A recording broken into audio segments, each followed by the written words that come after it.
Hola, buenas tardes a todos, bienvenidos a una nueva charla. Vamos a tener que editar el video porque me equivoqué de entrada, pero bueno.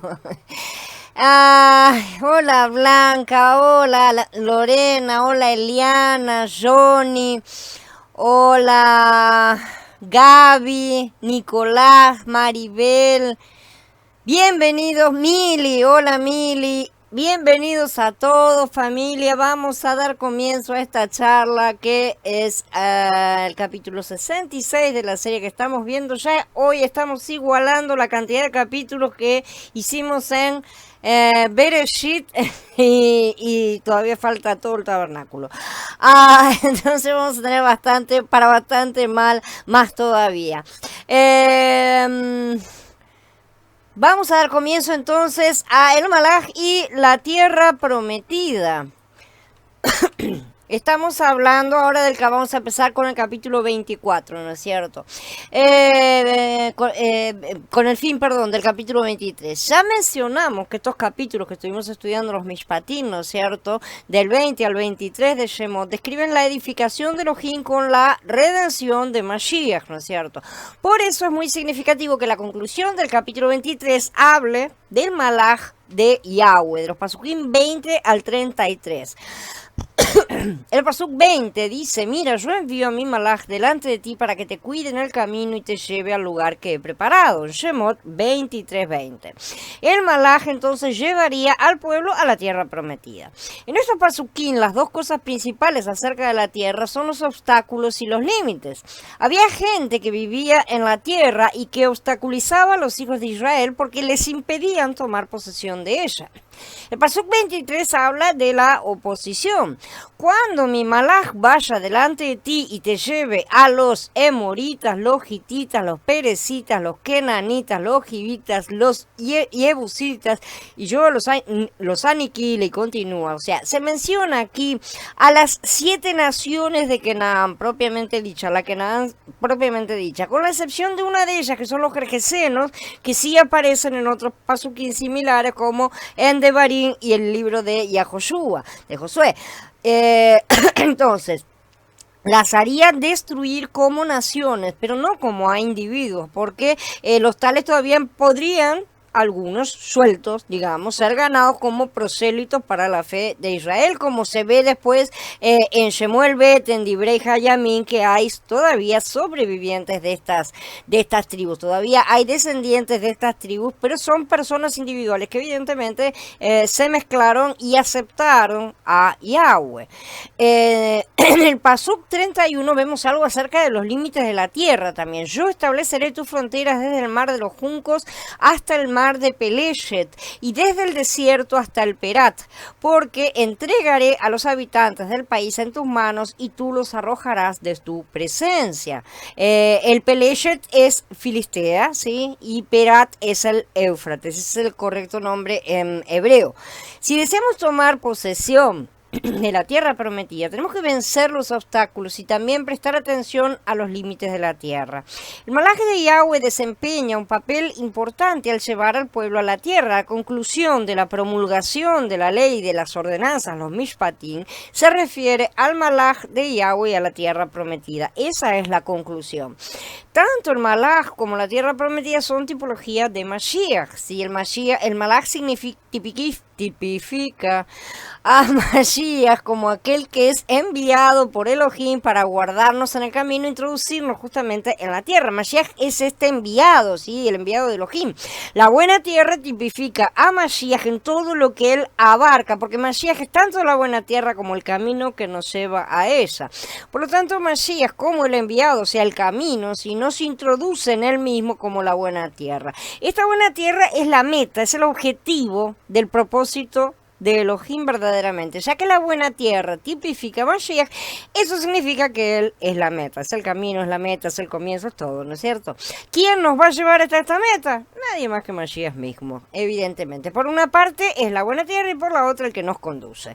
En Shemot del 21 al 23, las ordenanzas, los Mishpatim, describen por lo menos 19 aspectos diferentes de Mashiach.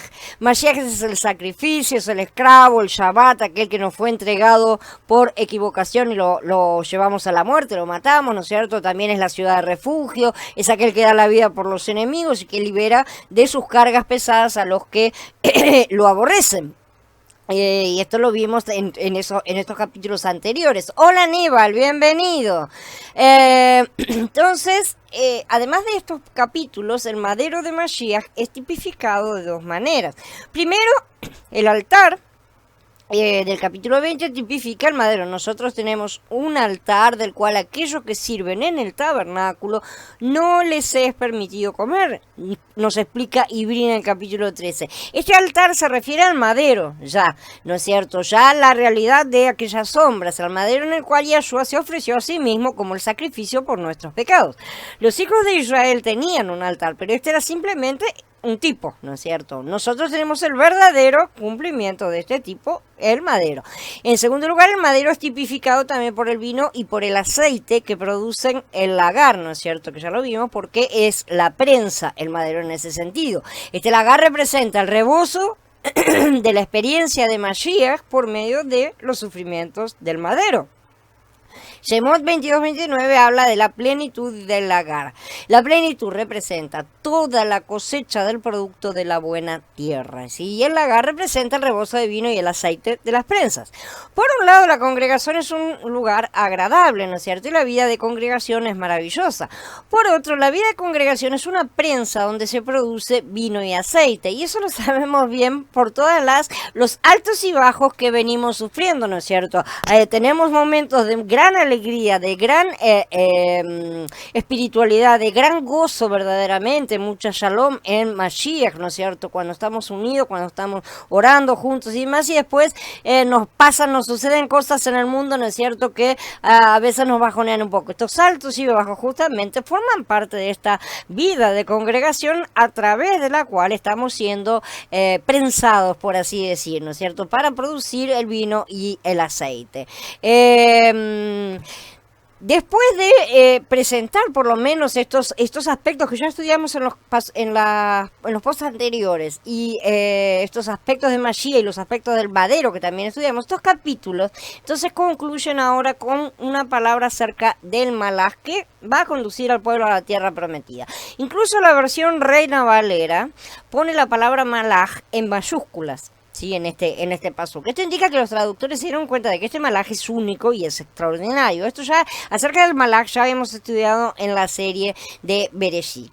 El hecho de que el decreto de la ley concluya con una porción acerca justamente del Malach y la buena tierra indica que su propósito es que aquellos que la recibieran pudieran entrar en la buena tierra, verdaderamente. La intención de Elohim no era simplemente dar la ley a su pueblo, ¿no? Y bueno, ahora se arreglan a ver quién entra y quién se queda fuera. No, su intención consistía en introducir a los hijos de Israel en la buena tierra. Y el salvoconducto, por así decir, es la ley. Esa ley no debía ser algo externo, sino algo interno. Por eso faltaba aún la segunda etapa de Shavuot en la que recibimos nuestro nuevo hombre, dentro del cual esta ley está siendo grabada hoy por hoy. Cuando los israelitas se negaron a aceptar a Yahweh, ¿no es cierto?, en el monte Sinai, ¿no es cierto?, ellos rechazaron justamente la posibilidad de estar capacitados con el Ruach en su interior para llevar a cabo este paso siguiente. No estuvieron capacitados por ese motivo, no tenían la ley en su interior y al tenerla en el exterior, bueno, pasaron las cosas que pasaron. Parece como si Elohim le estuviera diciendo en ese momento, ¿no es cierto?, al pueblo, yo les di la ley y les di los mishpatim, sin no obstante, esa no es mi meta. Yo no estoy interesado en que ustedes cumplan absolutamente nada. No los saqué de Mitzrayim solamente para darles reglas, ¿sí?, para darles ordenanzas. Mi intención es adiestrarlos, disciplinarlos y regularlos para que sean un pueblo adecuado al cual yo voy a llevar a la buena tierra. Y aquí yo envío un malach delante de ustedes para dirigirlos en el camino y introducirlos justamente en esta tierra prometida. Esa es mi meta, introducirlos en la tierra prometida. Por esta razón, inmediatamente después del decreto de la ley y de los mishpatim, Elohim habla del malach que lleva a su pueblo a la buena tierra. En primer lugar, él es enviado por Yahweh, ¿sí? Este fue, tenemos en este pasuk, en el 23 y en el 20, dice que él envió, ¿no es cierto? Y tenemos al enviado y al que envía también, son dos. Y en Zacarías nos dice, porque así dijo Yahweh de los ejércitos, tras la gloria me enviará él a las naciones que los despojaron, porque el que los toca a ustedes toca a la niña de mis ojos, porque yo levantaré mi mano contra ellos y serán despojo para aquellos a quienes esclavizaron. Entonces sabrán ustedes que me envió Yahweh de los ejércitos. ¿Sí? Entonces, ¿quién está hablando? Así dijo Yahweh, tras la gloria me enviará él, ¿no? Y él me envía y Yahweh de los ejércitos. Esos pasos que indican que Yahweh de los ejércitos está enviando a Yahweh de los ejércitos, justamente. Según el paso 8, Yahweh de los ejércitos declara, tras la gloria me enviará él. ¿Sí? Entonces aquí vemos al que envía, que el que envía y el enviado son justamente uno.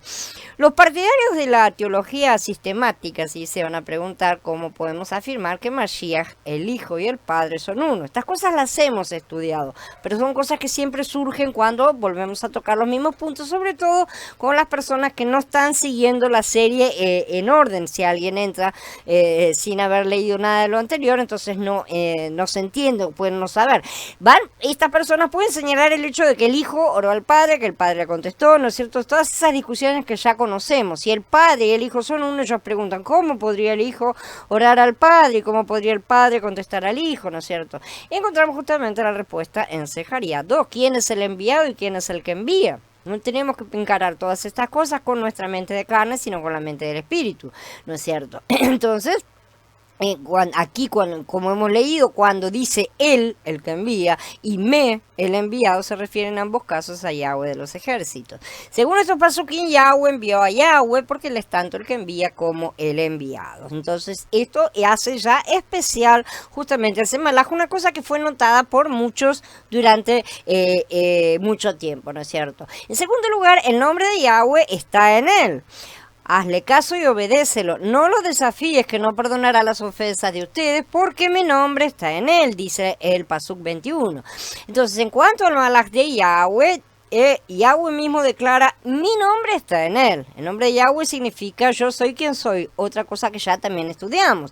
Este nombre está en el malaj de Yahweh. Él dice que su nombre él lo ha colocado en este malaj. Entonces, ¿por qué? Es así, ¿no es cierto? Simplemente porque el malaj es Yahweh mismo. Es una extensión de Yahweh. Si el malaj no fuese Yahweh, ¿cómo podría el nombre de Yahweh estar en él? Esto no hace que los dos sean uno tampoco.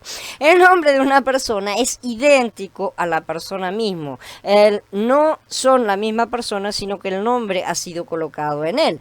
No podemos separar una persona de su nombre porque este indica su propio ser, y mucho más en el ámbito espiritual de lo que en el nuestro, y que hoy modernamente que cualquiera le pone cualquier nombre a los hijos. Por esta razón no estamos hablando simplemente de nosotros mismos como personas, sino que nos identificamos por nombre, ¿no es cierto? Ese nombre termina representándonos, por así decir. El nombre de Yahweh estaba en el manaj y realmente era inseparable. Cuando Yahweh coloca una parte suya en algún lado, él mismo está colocándose allí. Así que estas cosas ya las estudiamos y están los links acá. Finalmente, Shemot declara que el malaj es Yahweh. Bien claramente, un mensajero de Yahweh se le apareció en un fuego llameante que salía de un arbusto. Recuerden que lo estudiamos, ¿no es cierto? Él miró y vio que había un arbusto en llamas. Sin embargo, el arbusto no se consumía. Cuando Yahweh vio que venía a mirar, Elohim lo llamó desde el arbusto. Moshe, Moshe. Él respondió, aquí estoy, y agregó, yo soy el Elohim de tu padre, el Elohim de Abraham, el Elohim de Yitzhak y el Elohim de Jacob. Y Moshe se tapó la cara porque tenía miedo de mirar a Elohim. Y Elohim le dijo a Moshe, yo soy el que soy. Y continuó, así les dirás a los israelitas, yo soy, me envió a ustedes. Ve y congrega a los ancianos de Israel y diles, Yahweh, el Elohim de sus padres, el Elohim de Abraham, el Elohim de Yitzhak, el Elohim de Jacob, se me ha aparecido y ha dicho tal y tal cosa, ¿no es cierto? Esto está en el capítulo 3 de Shemot, que ya lo hemos estudiado. Al leer este capítulo, vemos que Yahweh fue él el que se le apareció a Moshe y que le habló, ¿no es cierto? Además, el que se le apareció a Moshe, es Elohim, ¿no es cierto? Es el Elohim de Abraham, de Yitzhak y de Jacob. El malaj de Yahweh equivale justamente a Yahweh porque él es el Elohim de estos tres hombres. Entonces, esto ya como ya digo, ya lo hemos estudiado, solamente lo menciono muy rápidamente por encima. Su voz, en cuarto lugar, su voz es el hablar de Yahweh, o sea, la voz es la palabra emitida de Yahweh mismo, pero si lo obedeces y haces todo lo que yo diga, él está diciendo, yo seré enemigo de tus enemigos y adversario de tus adversarios. Esto indica que la voz del malaj es el hablar de Elohim. Cuando el malaj habla, es la voz de Elohim. Él dice, ¿no es cierto? Yahshua, en un momento, en el Evangelio de Yahanan, dice, ¿no crees que yo estoy en el Padre y el Padre está en mí? Las palabras que yo les hablo, no las hablo por mi propia cuenta, sino que el Padre que mora en mí hace sus obras. Así como la voz del malaj era el hablar de Yahweh, el hablar del Hijo era la obra del Padre. El hecho de que la voz del malaj era la voz de Yahweh demuestra claramente que el malaj y Yahweh son uno solo. Hay una unificación que es muy posible y muy clara dentro del ámbito espiritual, aunque no tanto y no tan comprensible en un ámbito material. Por eso tenemos que pensar estas cosas con los ojos del Ruach, con la mente del Ruach. Si estudiamos el relato del Tanaj acerca del viaje de los hijos de Israel, ¿no es cierto?, de Misraim por el desierto hasta la buena tierra, no vamos a encontrar ni un único caso en el cual el malaj de Yahweh hablara. No dice el malaj dijo. ¿Sí? Entonces, ¿por qué Elohim habla de la voz del malaj si nunca dijo nada? Él habla de escucha su voz, ¿no es cierto? Entonces, ¿cómo es la cosa? Es muy confuso como está expresado y justamente es confuso porque nuestra mente no lo comprende. Era Elohim el que estaba hablando, ¿no es cierto? Esa es la voz justamente del malaj. La voz del malaj es Yahweh mismo. En quinto lugar, él iba delante de los hijos de Israel. Sí, cuando mi malaj vaya delante de ti, dice. Y en el capítulo 14 vemos también claramente que el malaj de Yahweh conducía al pueblo y el malaj de Elohim iba delante del campamento de Israel, ¿no es cierto? Cuando los estuvo conduciendo, se apartó e iba en pos de ellos, asimismo la columna de nube, entonces ahí vemos que realmente iba delante. Y finalmente, el 6, perdón, es que hay que obedecer, ¿no es cierto? Si deseamos tomar posesión de la tierra prometida, tenemos que aprender a obedecer al malaj de Yahweh, que Elohim ha enviado. Este malaj, este enviado, es Yahshua HaMashiach mismo, ¿no es cierto? Elohim nos mandó a Mashiach a través de muchos pasos. Él dio muchos pasos para realizar las cosas. A través de la encarnación, el vivir humano, la muerte en el madero, la sepultura, la resurrección, la ascensión, ¿no es cierto? La glorificación y la entronización. Por medio de todos esos pasos y todo lo que dio para preparar los escenarios también, Yahweh nos ha mandado a Mashiach, que es su malaj. Ahora que Él está con nosotros, nosotros tenemos que obedecerle. Si queremos tomar posesión de Mashiach, tenemos que estar conscientes de que lo tenemos a Él en nosotros.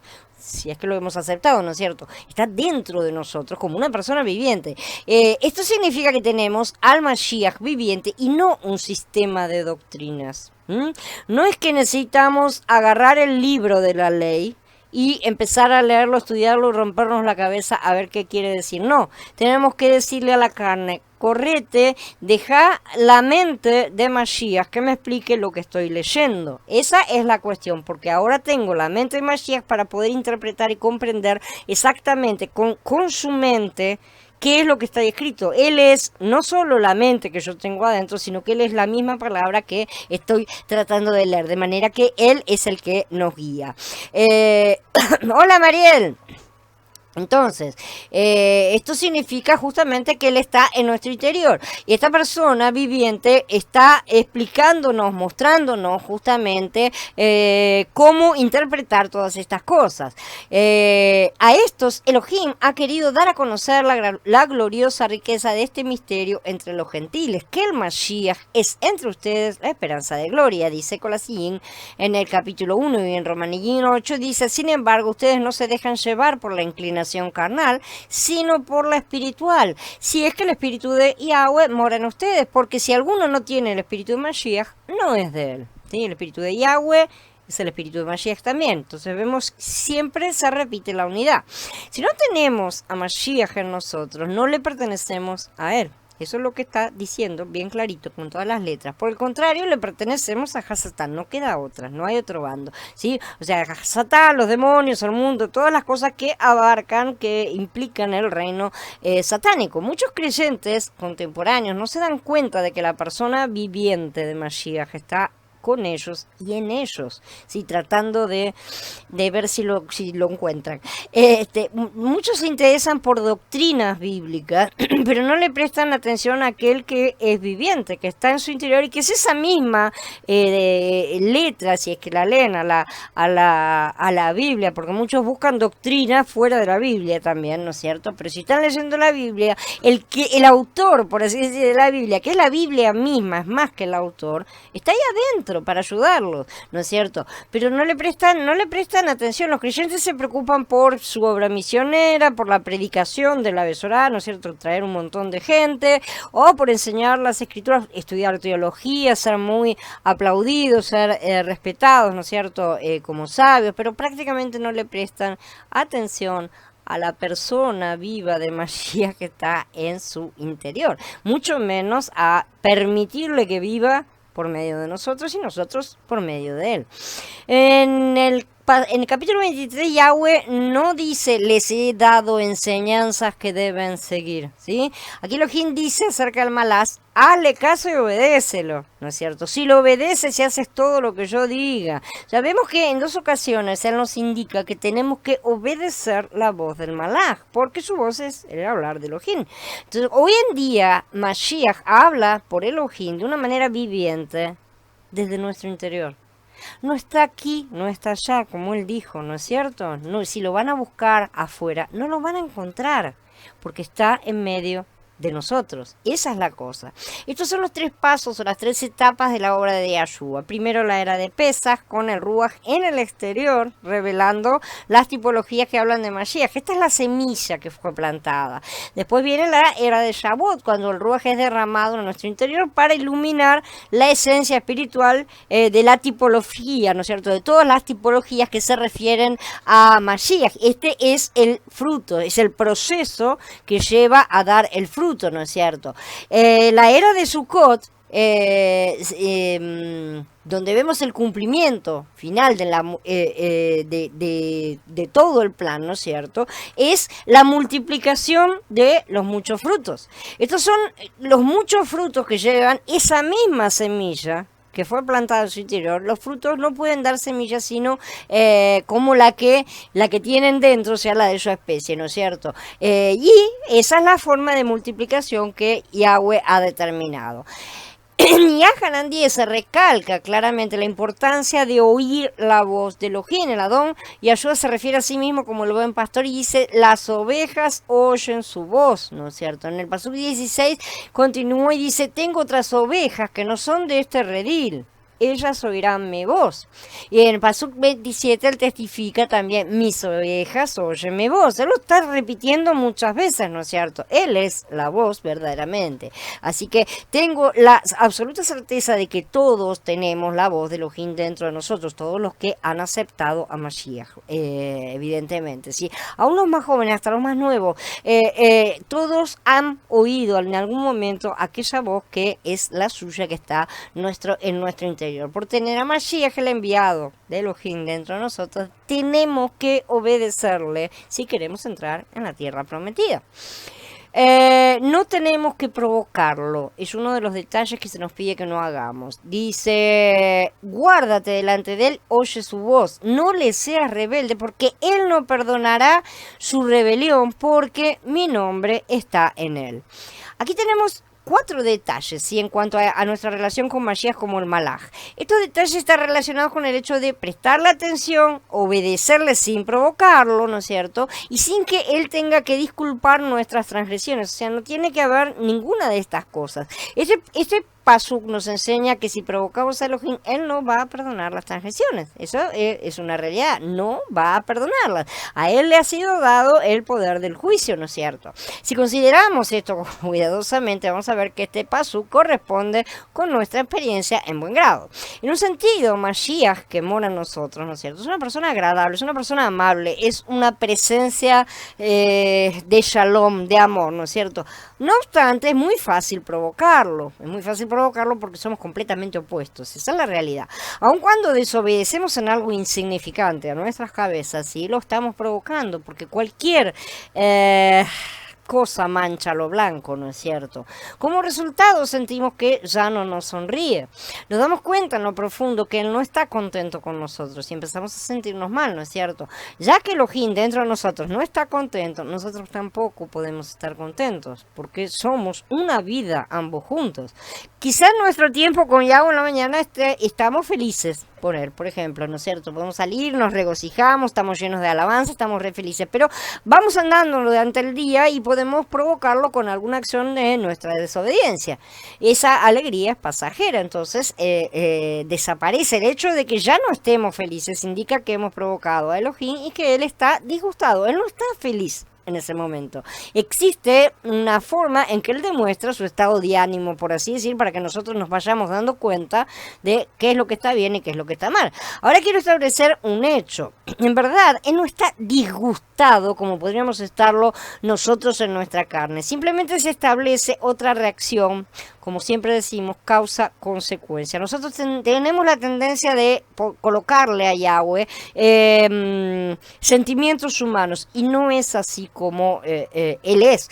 La consecuencia de la desobediencia es el pecado, y el pecado aleja a Yahweh.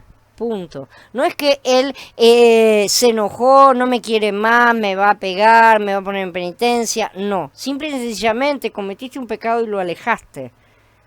Nada más, ¿no es cierto? Ese es el sentido. De manera que, aun si él quisiera, él no podría brillar, aun si él quisiera perdonar, no sé, el poder lo tiene, aun si quisiera, no podría. No podría siquiera acercarse, ya lo sabemos, porque él no puede estar en presencia del pecado. Simplemente lo estamos apagando, como dicen las escrituras, lo estamos impidiendo de permanecer en nuestro interior.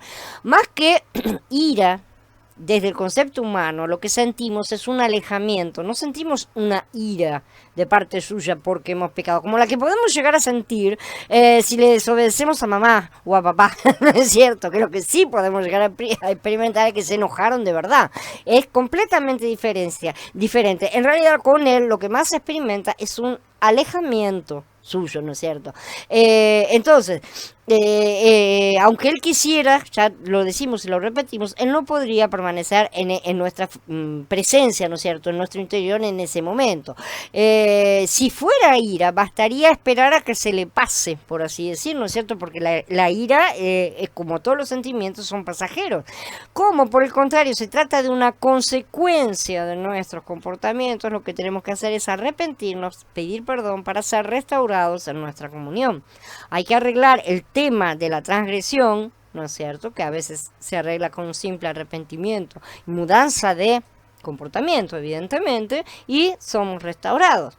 No apaguen el espíritu, nos advierte Shaul en Tesaloniim Aleph.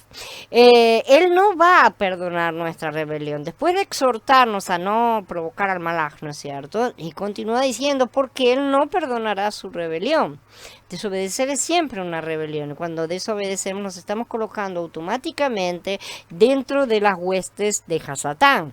Hola Carla, nuestra experiencia confirma que cuando provocamos a Elohim, él no nos perdona antes de que confesemos. Eso es el primer paso básico. Si no aceptamos que hemos transgredido y vamos a pedir perdón, ¿no es cierto?, diciendo sí, yo lo hice, o sea, es la aceptación justamente de haber cometido una cosa mala, no vamos a recibir el perdón, verdaderamente. Él es estricto y se molesta aún por un acto ligero de desobediencia porque la mínima mancha lo afecta, ¿no es cierto? En realidad no es que no tenga importancia, es algo que a nosotros nos parece sin importancia, esa es la diferencia. Así que tenemos que obedecer su voz y nunca estar discutiendo con él, que es algo que hacemos constantemente, estamos poniéndole pero, justificativos, no quiero, nos revelamos abiertamente, o sea, hacemos un montón de cosas que no nos damos cuenta, pero son manchas, estamos ensuciando, estamos alejándolo,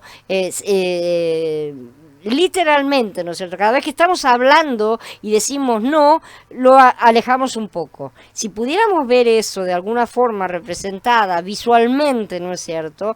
Nos asustaríamos bastante de el poder que tenemos de alejar a nuestro Padre y nuestro Salvador simplemente diciéndole no a lo que Él nos ordena. La desobediencia tiene un poder terrible, pero para nuestro mal.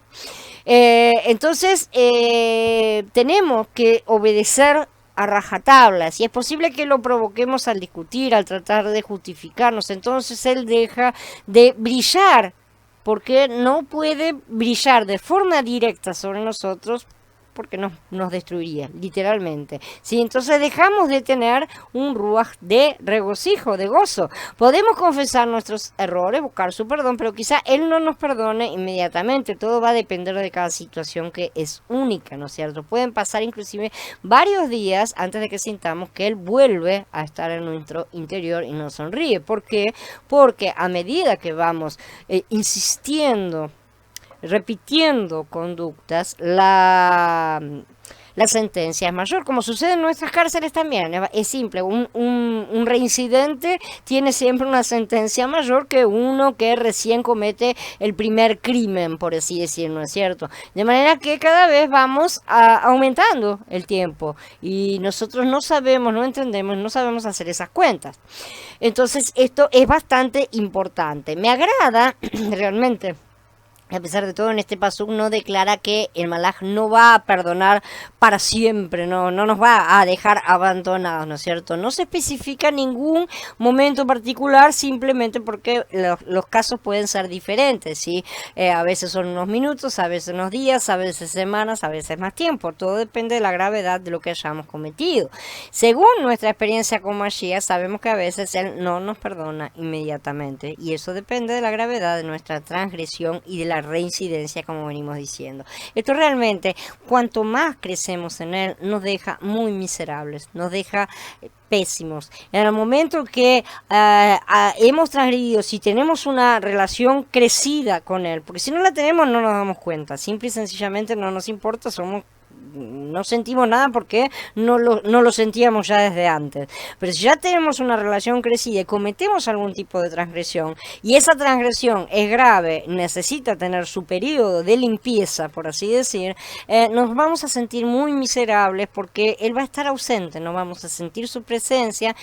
Y eso es una de las cosas más terribles que le pueden pasar a cualquier creyente. Así que en ese momento podemos estar gritando alabanzas, poniéndonos a orar, comprando altavoces para ver si nos escucha, pero Él va a permanecer en silencio en esos momentos porque todavía la transgresión no ha sido superada. Él todavía está disgustado, entre comillas, con nosotros. No se puede acercar, esa es la realidad. Las consecuencias continúan estando allí, por lo tanto no hay acercamiento. Finalmente, después de cierto periodo de tiempo, bueno, nos damos cuenta de repente que Él está ahí de nuevo, en nuestro interior, nos sentimos tranquilos en su presencia nuevamente. Ha pasado el periodo de tiempo que se necesita para apagar las cosas. Y yo creo que se entienda, porque es importante, a pesar de que yo no les puedo decir hoy ¿cuántos son?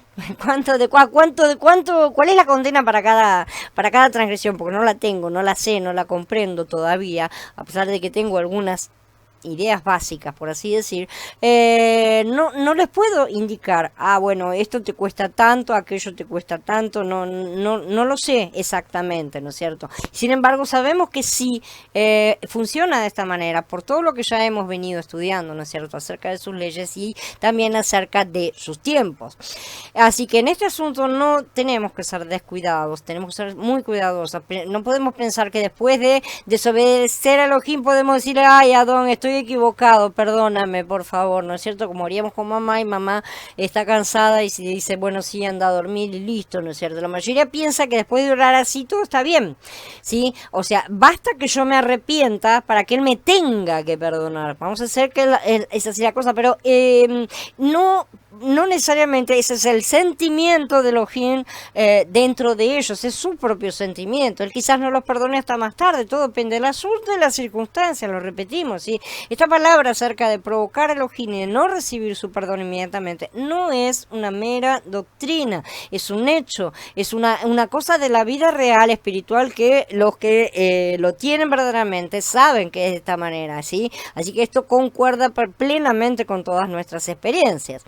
El Tanaj enseña que el Malaj de Yahweh estaba siempre con los hijos de Israel. El Berija allá nos dice que Mashiach, o sea, el enviado de Elohim también, está con nosotros todo el tiempo. Matías dijo, y he aquí que yo estoy con ustedes todos los días hasta el fin de la era. Todos los días, ¿cómo hace? Está en nuestro interior. No obstante, el hecho de que Elohim está siempre con nosotros no significa forzosamente que todo esté bien. Lo sabemos perfectamente, nuestra relación con él tiene dos aspectos, porque hay dos lados, el lado de Elohim y nuestro lado, ¿sí? Nosotros debemos cooperar con él. Un ejemplo de nuestra cooperación con Elohim puede ser una carrera, unas carreras de 3 piernas, ¿no es cierto? ¿Saben cómo se corren las carreras de 3 piernas? En que hay 2 personas y tienen amarrada la pierna que está en el medio de las dos, y son 3 piernas, ¿no es cierto? Justamente los que participan en esta carrera tienen que correr en muy buena coordinación o se caen. Es una carrera para reírse, divertirse un rato y nada más, ¿no es cierto? Pero para poder vencer verdaderamente, para poder correr, hay que coordinar, ¿sí? Las dos partes tienen que cooperar, tienen que trabajar juntas. Y en principio pasa lo mismo con nuestra relación con Elohim. Si por su lado, él siempre hace todo bien, hace todo perfecto, pero nosotros fallamos, nos andamos de ahí revolcando, nos tienen que andar arrastrando con la pierna. Es un desastre lo que hacemos siempre. Por nuestra falta, tenemos que considerar más detalles del capítulo 23, esto que estamos estudiando, relacionado justamente con la posesión de la tierra prometida, que es la otra parte, ¿no es cierto? Una parte es el Malaj y la otra parte es la tierra prometida, y las dos son Mashiach también. Entonces es lo que vamos a ver ahora. En primer lugar, los límites. Yo estableceré tus fronteras desde el mar de los juncos hasta el mar de Peleshet, de Filistea, y desde el desierto hasta el Perat, el Éufrates, porque entregaré a los habitantes del país en tus manos y tú los arrojarás de tu presencia, ¿sí? Entonces, este mar de Peleshet, el mar de los filisteos, es el Mediterráneo, y se llamaba así en aquella época. La tierra que se encuentra entre el mar Mediterráneo y el río Éufrates es muy extensa, es más extensa que el territorio que los hijos de Israel podían habitar y habitaron. Es bastante más extensa. Pero el punto aquí no gira alrededor de lo extenso de la tierra, sino en lo que concierne a los límites y su significado espiritual. Las fronteras iban desde el mar de juncos hasta el mar de los filisteos. Estos mares representan las aguas de muerte. Por lo tanto, de mar a mar significa de muerte a muerte, ¿sí? Esto significa que uno de los límites de la tierra prometida es la muerte. Ese es uno de los límites, una de las partes que la circundan, por así decir. El Pasuk 31 afirma también que el límite debía ser desde el desierto hasta el Perat, el Éufrates. El río representa también el agua de muerte, como sabemos, porque es cruzado también, y el desierto representa la esterilidad, ¿no es cierto? Si estudiamos un mapa, vamos a ver que la tierra prometida está rodeada de muerte y de esterilidad. Justamente, no obstante, la tierra en sí es una región de vida repleta de fruto. Es lo único que da fruto, es el Edén. Esto es justamente el Edén, ¿no es cierto? Porque no es un pedazo de tierra, no es una tierra especial, productiva, maravillosa, ni nada por el estilo, no. Esto es un símbolo justamente de Mashiach. Hemos mencionado que la tierra prometida lo tipifica, ¿no es cierto? Al ver que los límites son la muerte y la esterilidad, nos damos cuenta de que fuera de Mashiach solo hay muerte y esterilidad. No hay fruto fuera de Mashiach. Por eso hay tantos que dicen con su boca honrarlo, pero no tienen frutos. El Mashiach mismo los ha acusado, ¿sí? La muerte y la esterilidad rodean a Mashiach como nuestra buena tierra y son sus límites. Fuera de él no podemos dar fruto. Nadie puede dar fruto. Si la persona tiene frutos, está dentro de esa buena tierra. Pero si dice estar dentro de la buena tierra y no tiene frutos, está mintiendo. Entonces, las escrituras indican que la tierra prometida está elevada, ¿sí? Esto significa que Mashiach es elevado en la resurrección, cosa que ya hemos estudiado, ¿sí? Así como el principio de la tierra que surge de las aguas, ¿no es cierto? Que vimos en el capítulo 6 de Bereshit. No obstante, esta tierra elevada, este Mashiach elevado, está rodeado de muerte y de esterilidad, que es lo que tenemos en el mundo. Hay solamente muerte y esterilidad a nuestro alrededor. Así que tenemos que aplicar los límites de la buena tierra a nuestra experiencia espiritual y preguntarnos dónde estamos. ¿Dónde está cada uno? ¿Sí? ¿Está en el mar de Juncos, en el mar Mediterráneo o está en el Éufrates? ¿Dónde estamos colocados? ¿Dónde estamos parados? En otras palabras, ¿están todavía en las aguas de muerte? ¿Están vagando por el desierto estéril? ¿Sí? O sea, repito, la buena tierra está rodeada de aguas de muerte y esterilidad, pero el territorio de la buena tierra es elevado y fructífero, así que vayamos a la buena tierra, ¿sí? Aleluya, porque esta buena tierra es nuestro territorio por promesa. En segundo lugar, vemos los impedimentos. Muchos creyentes no entienden correctamente la tierra prometida. Algunos piensan que la buena tierra se refiere a los cielos. Hay mucha confusión al respecto de estas cosas. Un himno muy conocido habla de cruzar la corriente fría del Jardín y pasar por encima a la buena tierra de los cielos, ¿no es cierto? Un vuelo planeante, ¿no es cierto?, que lo entienden de esa manera, ¿no es cierto? Según el concepto de muchos, morir significa cruzar el Jardín y entrar en la tierra significa ir al cielo. Pero ¿qué hay de las tribus paganas, de los ídolos que había que destruir, de todas las cosas? Van a estar los cielos llenos de paganos y de ídolos, porque cuando ellos entraron, los israelitas entraron a la buena tierra, hubo un montón de cosas que ya les habían sido advertidas. Ya cuando estaban en el desierto, Yahweh les dice, se van a encontrar con esto, se van a encontrar con aquello, van a tener que hacer esto y aquello, ¿no es cierto? Entonces, ¿cómo es? Cuando entremos en el milenio, ¿no es cierto?, en la tierra prometida, ¿va a haber lucha o no? Los cristianos se han hecho una ilusión de que no habrá nada. Sin embargo, no es lo que dicen las escrituras, ¿sí? ¿Será que es necesario luchar con estas tribus después que entremos? Probablemente. Si nos planteamos estas preguntas y consideramos el significado de las tribus paganas, ¿no es cierto?, de los ídolos, nos vamos a dar cuenta que la tierra prometida no se refiere a los cielos, ¿no es cierto? Según otra interpretación, la buena tierra tipifica los lugares celestiales, que son los que son mencionados en Efesios 6, ¿sí? En los lugares celestiales hay fuerzas malignas contra las cuales debemos luchar. Esta interpretación es adecuada dentro de todo, ¿no es cierto? No obstante, las escrituras enseñan que la habitación de los altos no será en el aire, ¿sí? O sea, no será en los lugares celestiales. En la historia de Israel, Mashiach está descrito por distintas tipologías, ¿sí? Él es el cordero de Pesaj, él es los panes sin levadura, las hierbas amargas, los sacrificios, el maná, ¿no es cierto?, la peña golpeada, el tabernáculo, es un montón de cosas, ¿no? La buena tierra, tipifica también a Mashiach. ¿Sí? Sin la buena tierra como tipología, no tendríamos la tipología final consumada y omniabarcante de Mashiach, que todo lo abarca, ¿sí? Elohim redimió a su pueblo por medio de Mashiach como el Cordero Pascual, para que entraran en la buena tierra. Él tiene una meta, que entremos en el pleno deleite de Mashiach como aquel que es omniabarcante, justamente, y no deja nada afuera. Al ser redimidos por medio de Mashiach como el Cordero, en nuestro camino a la buena tierra, ¿sí?, lo disfrutamos como el maná y la roca, ¿no es cierto?, también, porque esa es nuestra alimentación y es nuestra bebida durante nuestra santificación en el desierto. Por una parte quedamos satisfechos con Mashiach como el Cordero Pascual y el maná. Por la otra, en estos aspectos se exalta nuestra hambre, nuestro apetito por él, justamente al perseguir algo más rico, ¿no es cierto?, más importante, más grande, más omniabarcante acerca de Mashiach, es decir, justamente él como la buena tierra, lo experimentamos como el maná diario durante el camino. Si no obstante, nuestra meta consiste en entrar en la buena tierra donde se produce el fruto. Cuando mi mensajero vaya delante de ti y te lleve a los emoritas, los hititas, los perecitas, los kenanitas, los gibitas, los yebusitas, y yo los aniquile, no te postrarás ante sus deidades en adoración, ni seguirás sus prácticas, sino que las derribarás y romperás en pedazos sus pilares. No harás ninguna alianza con ellos ni con sus deidades. Ellos no permanecerán en tu tierra, no vaya a ser que te hagan pecar contra mí, porque servirías a sus deidades y esto resultaría una trampa para ti.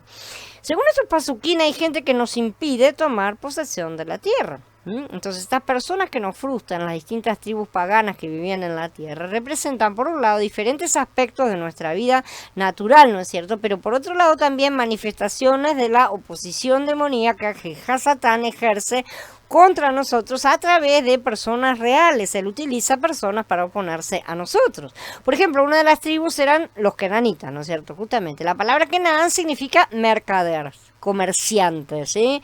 En nuestra vida natural había un kenanita, si alguien que anhelaba conseguir dinero. En todos nosotros había en nuestro interior, y está en el viejo hombre que tenemos, un kenanita, ¿sí? Lo tenemos ahí adentro. Y por supuesto, en la sociedad en la que vivimos, estamos rodeados de personas que manifiestan este concepto y que pueden llegar a ser un obstáculo, justamente. Entonces entramos en la buena tierra y que tenemos kenanitas por todos lados.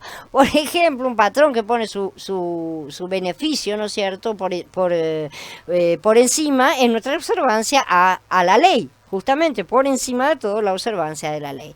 Otras tribus representan otros aspectos, otros apetitos del hombre natural, ¿no es cierto? Otros aspectos, justamente, y la avaricia de la vida natural en general, que es la desobediencia, es toda la rebelión.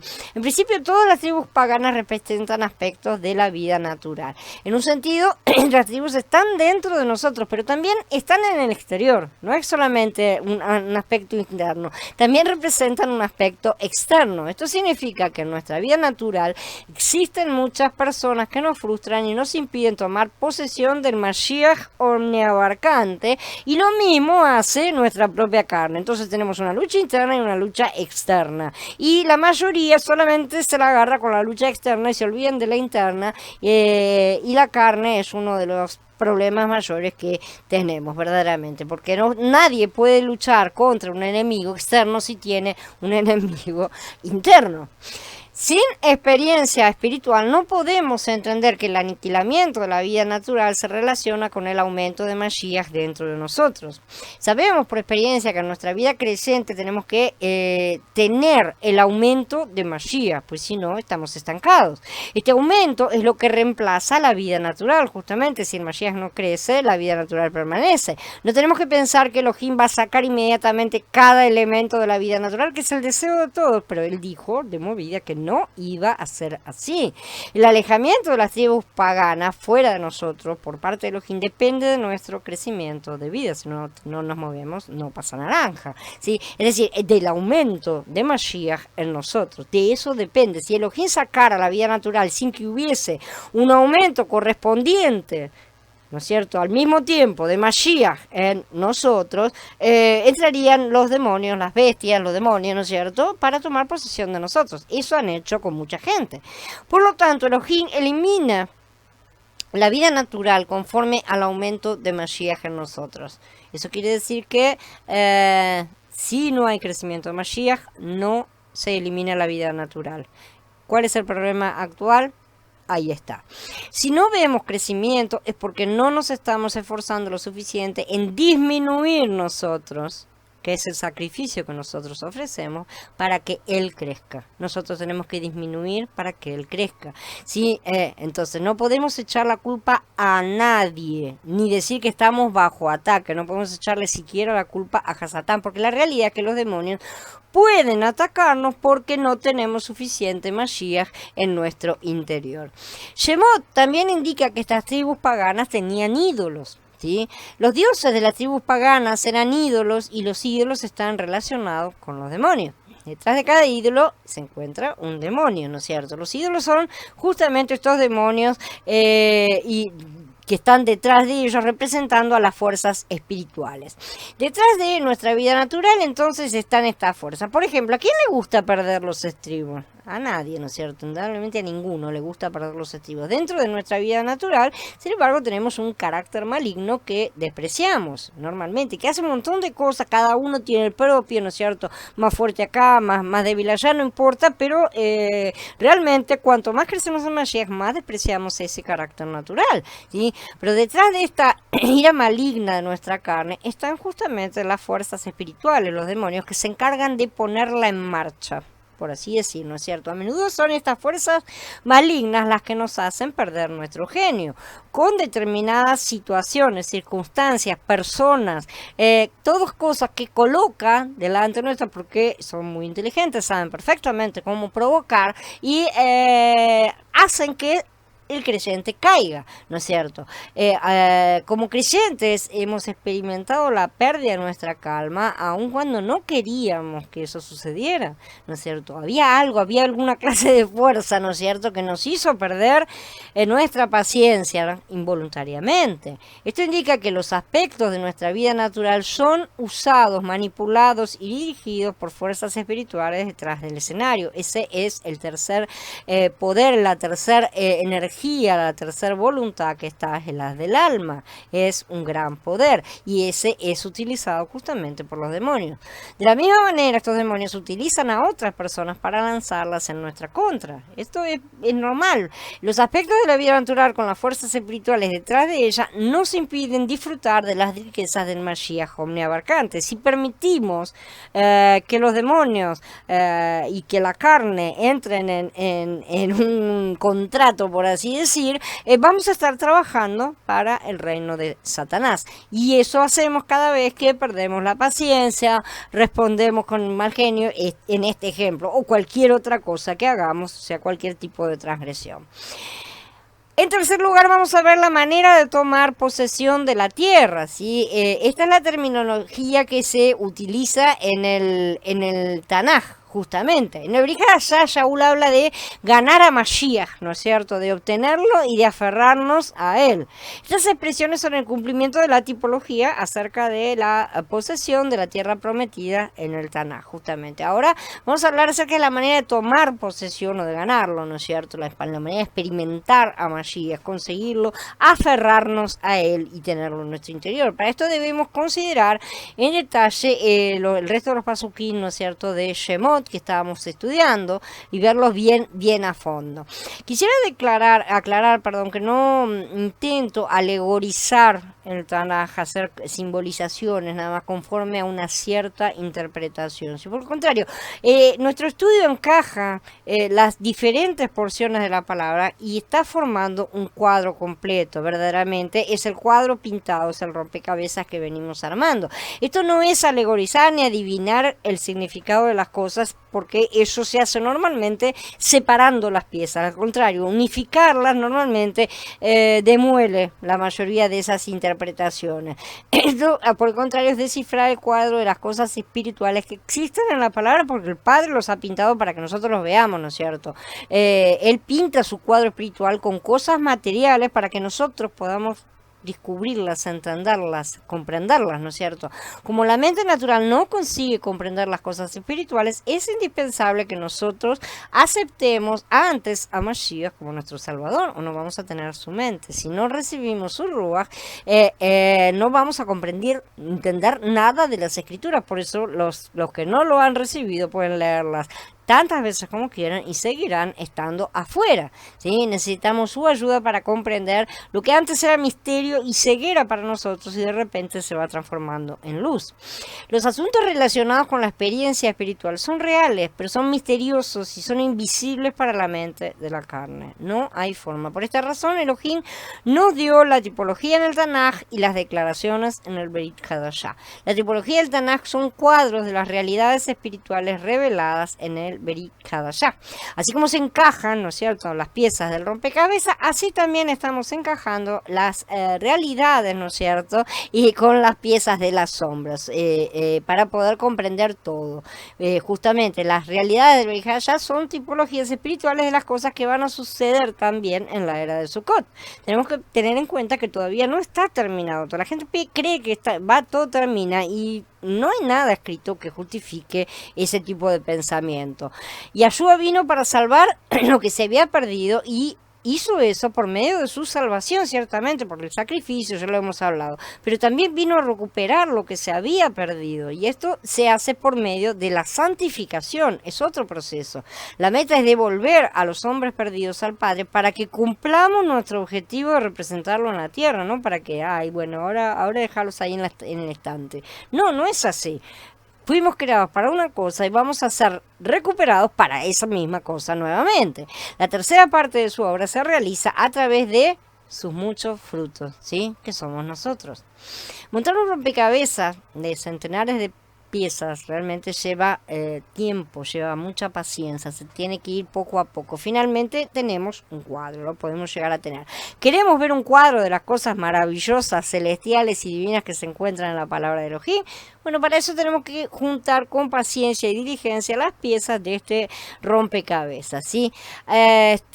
Por eso la intención es encajar todas las piezas hasta que veamos el cuadro completo y nos explique absolutamente todas las cosas que durante años no hemos terminado de comprender porque estaban sueltas.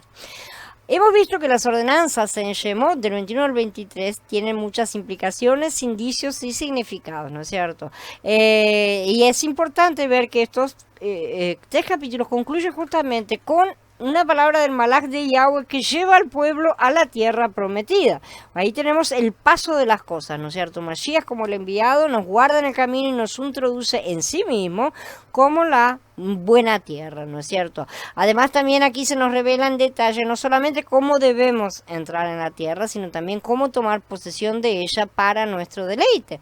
En realidad en estos pasos no se dice mucho acerca del Malaj de Yahweh ni de la buena tierra en sí, no se habla mucho de la buena tierra, se va a hablar más adelante cuando empiezan a tomar posesión, ¿no es cierto? No obstante, se presta mucha atención a las personas que causan problemas, es decir, a las tribus paganas que impiden que el pueblo Elohim posea la tierra, ¿sí? Sin embargo, la descripción de la manera de tomar posesión de la tierra es más detallada aún que la de las personas que frustran. Esto indica que si deseamos experimentar a Mashiach, por una parte tenemos que conocer los obstáculos, evidentemente, y no decir, ay, no hay nada, ahora viene toda la parte de la joda. No, necesitamos reconocer bien los obstáculos y por otro lado, conocer la manera detallada de tomar posesión de Mashiach en plenitud, plenamente, y no a medias como se ha hecho durante tanto tiempo, ¿sí? Necesitamos ganarlos para tener la experiencia completa. Así como necesitamos un mapa para no perdernos, ¿no es cierto? Cuando vamos a algún lado que no conocemos, necesitamos todos estos detalles que aquí vamos a seguir estudiando, ¿sí? Pero si lo obedeces y haces todo lo que yo te diga, yo seré enemigo de tus enemigos y adversario de tus adversarios. Esa es la parte que importa ahora, ¿sí? Entonces vemos que si los hijos de Israel hubieran obedecido al Malaj de Yahweh, Yahweh habría despedazado a las tribus paganas porque él prometió eso. Si no terminaron de hacerlo, si no consiguieron, es porque desobedecieron. Es tan simple como eso. No es porque Yahweh se olvidó, se fue a dormir la siesta. No. Ellos desobedecieron, entonces ellos lo alejaron. El Pasuk continúa y declara que su Malaj iría, ¿no es cierto?, delante de ellos, que Yahweh aniquilaría a todos los paganos. Él iba a sacarlos, si no los arrojaré de tu presencia en un solo año. No vaya a ser que la tierra quede desolada y se multipliquen las bestias para tu prejuicio. Los arrojaré de tu presencia poco a poco, hasta que hayas aumentado y poseas el país, dice en 29:30. Entonces vemos que Elohim no iba a destruir a las tribus paganas de un sopetón, ¿no es cierto? Él no era que él llegaba ahí, los destruía todos y les decía, bueno, ahora vayan, entren y diviértanse. No es así. Todo es una progresión de limpieza y purificación. Israel era todavía pequeño en número y en crecimiento a pesar de todo. Si Elohim hubiera aniquilado todas las tribus en un año, vamos a suponer, la mayor parte de la tierra habría quedado desolada porque no alcanzaban, todavía no habían crecido como para poder cubrirla toda y las bestias se habrían multiplicado literalmente contra el pueblo, ¿no es cierto? Hablamos de bestias reales. Esto indica que como creyentes no debemos esperar alcanzar una plena espiritualidad de un día para el otro. Así que se pueden dejar de estar impacientes con esas cosas porque no es así como él dice que se hacen las cosas. Si de repente se vaciara nuestra vida natural, y eso que deseamos tanto, no la quiero más, no la aguanto más, quiero que se vaya, si se vaciara de repente, estaríamos vacíos interiormente porque no hemos hecho crecer a nuestro Mashiach. Y nuestro Mashiach no puede crecer, ¿por qué? Porque no trabajamos para sacar nuestra vida natural. Esa es la contradicción que muchos no terminan de entender. ¿Por qué no crecen en Mashiach? Es porque no rechazan lo suficiente, no trabajan contra su carne interior. Si no la sacan, no hay espacio para que él crezca. Necesita uno disminuir para que el otro crezca, ¿sí? Y de esta manera, si hiciéramos eso, los demonios aprovecharían enseguida, ¿no es cierto? Por eso Mashiach dijo, cuando un espíritu inmundo ha salido de un hombre, anda por lugares secos buscando reposo, y al no hallarlo, dice, volveré a mi casa de donde salí. Y cuando regresa, él la encuentra barrida y adornada. Entonces va y trae otros 7 espíritus peores que él. Y después de entrar, habitan allí, y el estado final de ese hombre llega a ser peor que el primero, dice Lucas en el capítulo 11.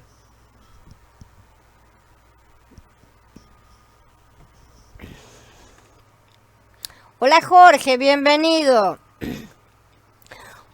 Después de oír mensajes sobre la vida carnal y almática, podemos tener el deseo de acabar con la vida natural de una vez por todas. En realidad, cuanto más avanzamos en el crecimiento y más convivimos con nuestra vida carnal, más ganas tenemos de que se vaya de una vez por todas, ¿no? No obstante, hacer eso significaría vaciarnos y correr el peligro de ser invadido por los demonios. Por lo tanto, si eso no sucede en la medida en que lo deseamos verdaderamente, es porque no nos estamos esforzando lo suficiente para someter a nuestra carne. Nuestra carne es un grave problema y muchos no quieren aceptarlo, ¿sí? O muchos se niegan a trabajar a fondo, muchos se niegan a mirar las cosas que por ahí en un momento ven y dicen, sí, lo estoy viendo, pero después no reaccionan como para resistir a esas cosas. Exige mucho trabajo y disciplina trabajar con la carne, ¿no es cierto? Entonces, cuanto más crezcamos en Elohim, más Él va a acabar con nuestra vida natural, evidentemente. Él nos apoya, pero nosotros tenemos que movernos. Mientras el número de los hijos de Israel era reducido, nuestro crecimiento interior, ¿sí? Las tribus paganas tenían que quedarse para que la tierra fuese preservada de las bestias, ¿sí? Ese era el asunto. Así que mientras el pueblo de Elohim crecía y se multiplicaba, Yahweh aniquilaría las tribus conforme a la proporción en que su pueblo se incrementaba numéricamente, es decir, al crecimiento, literalmente. Esto significa que mientras crecemos en Mashiach, nuestra vida natural es aniquilada gradualmente, conforme al grado de nuestro crecimiento en vida. Justamente, la cosa es que el crecimiento de Mashiach depende de cuánto trabajamos para aniquilar la carne, ¿sí? O sea, para eliminarla, para someterla al madero. Ahí es cuando Yahweh dice, bueno, sí, la voy aniquilando, ¿sí? Eso es suyo, verdaderamente es su parte. Lo que no va a aniquilar las tribus paganas de una vez por todas, ¿sí? Sino que lo va a hacer poco a poco conforme a nuestro crecimiento. Y ese crecimiento depende de si nos movemos o no nos movemos. Cooperar con Elohim en la destrucción de las tribus paganas es un punto muy esencial en todas estas cosas, justamente, que tenemos que ver. Para tomar posesión de la tierra prometida, el pueblo de Israel tiene que cooperar con él, verdaderamente, ¿no es cierto? Y tiene que destruir a las tribus. Shemot dice en el 33, en tu tierra no habitarán, no sea que te hagan pecar contra mí sirviendo a sus dioses, porque te será tropiezo. El hecho de que las tribus paganas fueran el origen del pecado de Israel en la buena tierra es algo histórico. Todos sabemos, ¿no es cierto?, lo que sucedió. Cuando Israel vivía en la tierra prometida, sus pecados provenían de las tribus paganas que todavía permanecían en ella. Esto indica que la vida natural es la fuente de nuestro pecado. Sí, podemos echarle la culpa a Hasatán, pero la verdad es que está ahí adentro ya. Y hace falta hacer muy poco para que se ponga efervescente. Nuestros pecados provienen de nuestra vida natural. A los ojos de Elohim, todos los que viven según la vida natural, vivir según la vida natural, ¿sí?, pecan continuamente, ¿sí?, aun cuando dan limosnas, hacen caridad u otro tipo de obras con los cuales pretenden pagar la diferencia, no sé.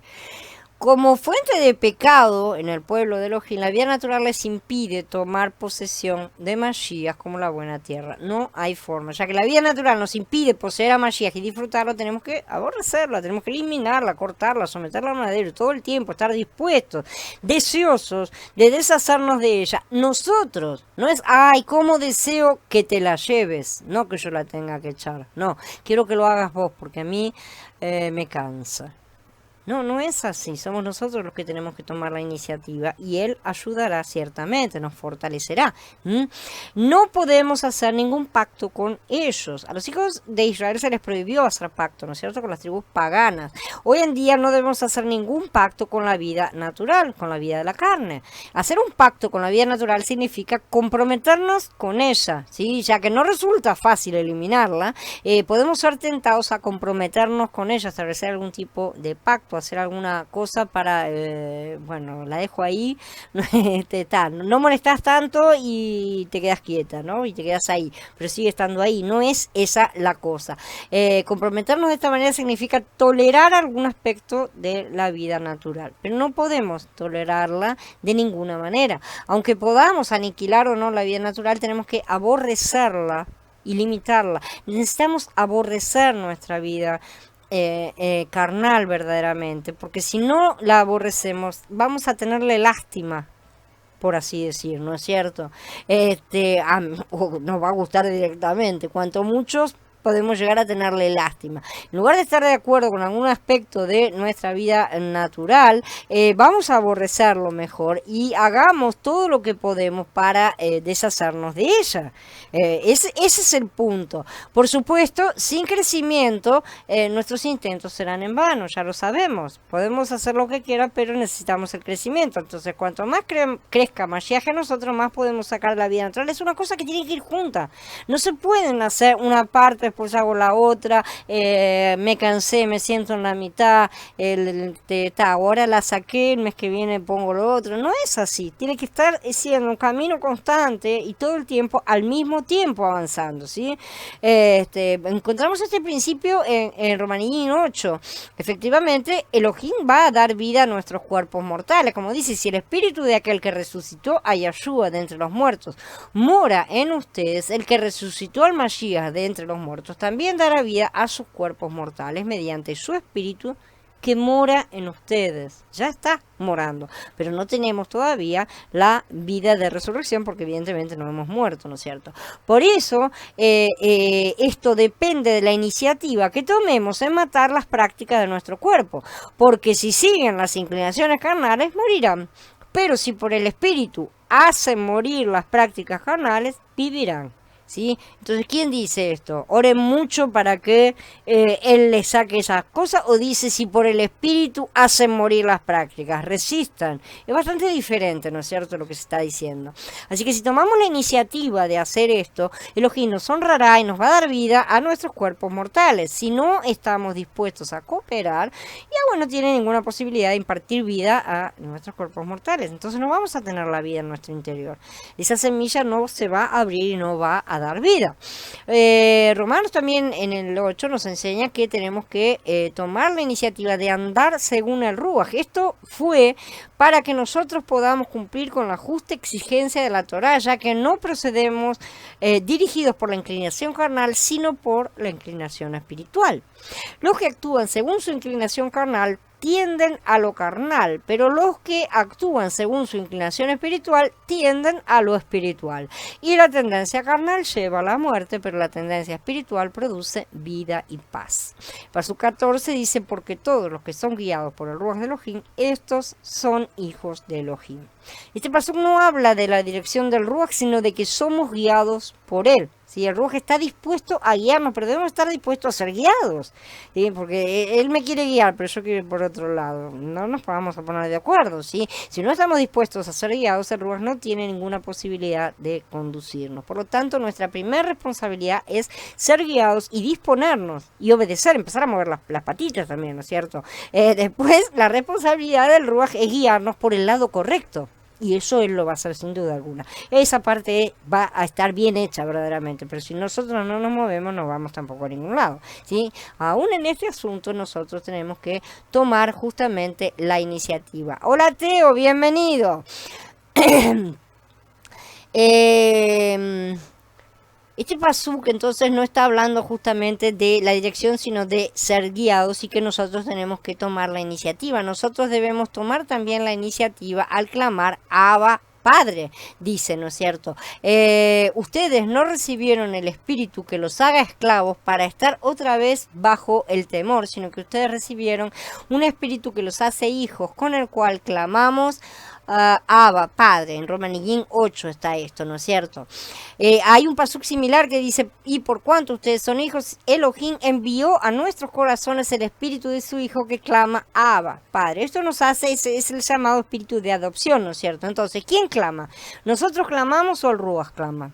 La respuesta es que tanto nosotros como el Ruach clamamos juntos en la medida en que permitimos ser mezclados con él. El Ruach está dispuesto a clamar, siempre, ¿no es cierto? Pero nosotros tenemos que tomar la iniciativa para que esa mezcla se vaya activando en nuestro interior y que cada vez estemos más mezclados, ¿sí? Si no, no hay ningún tipo de grabación en nuestros corazones de nada. Él grita cuando nosotros clamamos, ¿sí? Si no clamamos, él tampoco puede gritar, evidentemente. El Ruach mismo da testimonio juntamente con nuestro Ruach de que somos hijos de Elohim, dice el Pasuk 16, que indica que entonces tenemos que ser los primeros en testificar, ¿sí? Que luego el Ruach va a testificar juntamente con nuestro Ruach. Él se junta a nuestro Ruach. Nosotros vamos primero en ese sentido. No leemos que nuestro Ruach testifica con el Ruach, sino que el Ruach testifica con el nuestro. Es diferente. Cuando nuestro Ruach testifica, el Ruach de Yahweh honra nuestro testimonio y testifica juntamente. Ahí nos apoya. Tipo así como que nos magnifica, aumenta, multiplica la potencia, ¿no es cierto?, de la voz. En Romanillín 23, en el Pasuk 23 de este capítulo habla de los gemidos, ¿no es cierto? El Pasuk 26 del Ruach que intercede por nosotros con gemidos indecibles. Cuando gemimos, el Ruach intercede justamente. Entonces, este capítulo nos enseña que Elohim da vida y que el Ruach conduce, testifica e intercede. No obstante, estas cuatro actividades dependen del hecho de tomar la iniciativa. ¿Cuándo matamos las prácticas del cuerpo, Elohim da vida, y cuando estamos dispuestos a ser conducidos, el Ruach guía, conduce, nos lleva por el camino correcto, no estamos errando, ¿sí? Justamente, cuando clamamos Abba Padre, el Ruach clama con nosotros, él dice amén a lo que estamos diciendo, justamente, ¿sí? Y cuando testificamos, el Ruach testifica, nos da el amén a lo que estamos testificando, y cuando gemimos, él también intercede, ¿no es cierto? Entonces, según el mismo principio, cuando sacamos a las tribus paganas, es decir, la vida natural, Elohim también saca estas tribus, nos fortalece y nos da la victoria. Él es la fuerza que la saca, pero porque nosotros damos el paso de fe, de ir junto con él para que sean sacadas. Por lo tanto, nosotros y Yahweh juntamente nos deshacemos de la vida natural. No es un trabajo solo, es un trabajo conjunto y es un trabajo que no se entiende muy bien en la mente carnal, pero sí en la mente espiritual. No lo hacemos solos. No obstante, tenemos que recalcar nuevamente el hecho de que tenemos que tomar la iniciativa. En ese asunto es iniciativa nuestra. Elohim puede sacarlos en un chasquido de dedos, ¿no es cierto?, a las tribus. Está siempre dispuesto a hacerlo inclusive, pero nosotros generalmente no estamos dispuestos a dar el paso, ¿no es cierto? Más bien hacemos un pacto con ellos. Normalmente lo que hacemos en esta situación, Elohim no tiene ninguna posibilidad de sacarlo, que fue lo que pasó y que hemos mencionado, pero se estudiará un poco más adelante con el grupo que hizo pacto, ¿no es cierto?, con Yahoshua, y quedaron ahí y no los pudieron sacar porque habían hecho un pacto no se corta. Entonces, esta situación tenemos que evitarla y tenemos que tomar la iniciativa de desechar la vida natural nosotros mismos, ¿no es cierto? Porque si hacemos un pacto con esas cosas, van a quedar ahí verdaderamente y aún no nos ayudará en nada. El catolicismo dice que debemos hacer buenas obras para ser salvos, y en el tiempo de la Reforma, Lutero luchó contra esta enseñanza y declaró que la salvación es por gracia y no por obra. Somos justificados por la fe y no por las obras. Después de la Reforma se crearon dos escuelas de teología, la calvinista, que recalca la misericordia y la gracia, ¿no es cierto?, y la arminiana, que cree que una persona puede perder su salvación y que se necesitan buenas obras para evitar perderla, ¿no es cierto? Aunque la enseñanza calvinista es mucho más correcta que la arminiana, no está completa tampoco, ¿sí? Las escrituras enseñan que todo es por la gracia de Elohim, todo. No obstante, el hombre debe cooperar con Elohim. Un ejemplo de esto es una madre que alimenta a su hijo, ¿no es cierto? Por mucho que la madre ame a su hijo y por mucho cuidado que tome en prepararle sus alimentos, ella no puede comer por él. Es el nene el que tiene que comer, tiene que masticar, tiene que tragar, ¿no es cierto? Entonces ahí está la cuestión. Siempre hay dos partes y nosotros tenemos que tomar la iniciativa de cooperar con la obra de Elohim. Esta fue la razón por la cual en el día de Pentecostés Kefá mandó al pueblo a que se arrepintiera y fuera salvo, justamente. Elohim no puede arrepentirse por nosotros, no puede creer por nosotros, ¿sí? Ciertamente. Le están poniendo todo de la manera más fácil en bandeja acá delante nuestro, pero no puede tomar eso, ¿sí? Nosotros somos los que tenemos que arrepentirnos y creer. Si no lo hacemos, estamos fuera, ¿sí? No nos podemos salvar a nosotros mismos. Ella hizo todo lo necesario para salvarnos, pero tenemos que arrepentirnos y creer. Pequeño detalle, ¿sí? Entonces el Salvador es accesible, está ahí disponible para todo, pero tenemos que estar dispuestos a ser salvos, y de la misma manera tenemos que estar dispuestos a seguir andando también con él en el resto del camino, que no es solamente la salvación, que no es solamente Pesaj y nada más. Ocúpense de su salvación con respeto y reverencia, porque Elohim es el que produce en ustedes tanto el querer como el hacer para cumplir su buena voluntad, dice Filipenses en el capítulo 2. Ocuparnos de nuestra propia salvación se relaciona con la operación de Elohim en nosotros, justamente lo que estamos hablando. Tomamos la iniciativa de recibir la operación de Elohim. Cuando la recibimos, llevamos a cabo nuestra salvación. En ese momento se ejecuta y hemos cooperado con él. Entonces, cuanto más llevamos a cabo nuestra salvación, más opera Elohim en nosotros. De esta manera tenemos una salvación práctica, que es nuestra santificación, justamente para nuestro deleite y para el crecimiento de nuestro Mashiach interior. No pensemos que terminar con la vida natural y poseer a Mashiach depende de una inspiración repentina, ¿no es cierto? En este asunto no tenemos que esperar a Elohim, porque en realidad Él nos está esperando desde el principio, ¿sí? Desde antes de la creación del mundo. Él fue a buscarnos a todos y a cada uno en el momento que le tocó a cada uno, ¿sí? Ahora tenemos que alcanzarlo, por así decir, regresando por el camino que es el propio Mashiach, porque todos nos alejamos, ¿no es cierto? Bueno, ahora tenemos que volver. Y Mashiach es el camino que nos conduce de regreso. Él está esperando particularmente nuestra cooperación. No te desvíes ni de derecha a la izquierda del camino que te puse. Esa es la cosa, ¿sí? Estamos listos a cooperar con Él para terminar con la vida natural, porque la vida de la carne es lo que nos atasca, atrasa, emperra en todas las cosas. Si es así, comencemos el camino. Mashiach no está con nosotros como doctrina, sino como una persona viviente, realmente. Cuanto más lo vivimos en nuestro interior, más nos damos cuenta de eso, y más nos damos cuenta también cuando otras personas no lo están gozando de esa manera, ¿sí? Además, Elohim ha prometido trabajar por nosotros, porque es el reposo, ¿no es cierto? No obstante, tenemos que crecer y ser reemplazados por Mashiach. Esa es la cuestión de entrar en el reposo. ¿Con qué vamos a entrar en el reposo? ¿Quién va a trabajar por nosotros? Nuestro Mashiach interior tiene que trabajar, justamente. No nosotros. Ese Mashiach interior es el que tiene que entrar en la tierra prometida y trabajar. ¿Con qué vamos a entrar? ¿Lo tenemos listo? Vamos a apurarnos un poco, ¿sí? No hacemos crecer ni reparamos nuestra vieja carne. Esa no va a entrar.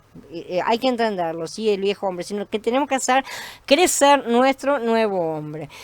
Mashiach tiene que aumentarse dentro de nosotros para que podamos ser sustituidos por él. El viejo hombre somos nosotros en nuestra vieja naturaleza caída, que es la que tiene que desaparecer. Nosotros tenemos que hacer, ¿cómo se puede decir? Un traspaso de nuestra mente a la obediencia del nuevo hombre, ¿no es cierto? Por así decir.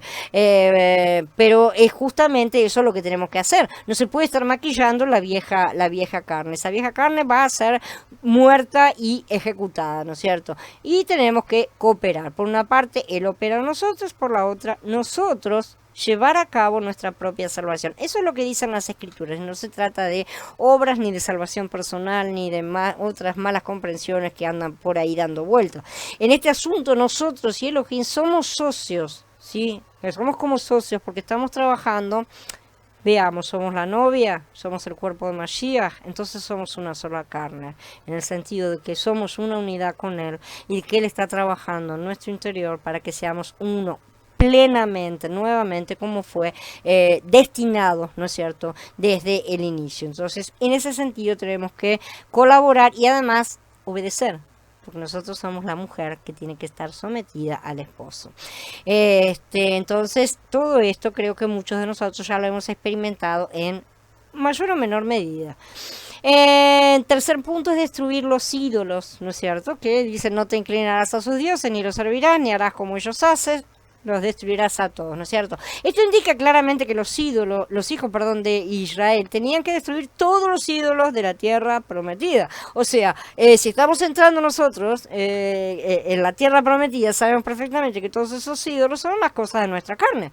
Si tenemos algo dentro de nosotros, un ídolo que sustituye a Elohim, sea lo que fuere, eso es una atadura para nosotros, nos va a sacar, nos va a hacer tropezar ciertamente, por lo tanto tenemos que rechazarlo y quebrarlo. Cualquier cosa que en un determinado momento ocupe el lugar de Yahweh, aunque sea por segundos, hay que eliminarla. Si en la vida creciente no se permite tener ningún ídolo, y eso incluye a las familias también, no que las tenemos que matar, no las que las tenemos que destruir, sino que tienen que ocupar el lugar correcto detrás de Elohim, ¿no? No se trata de que se anden divorciando ni otras barbaridades que han cometido tantos, ¿sí? No podemos reemplazar a Elohim con nada en nuestro interior. Todo lo que ocupa el lugar de Elohim es un ídolo y tenemos que sacarlo si deseamos tomar posesión de la tierra prometida.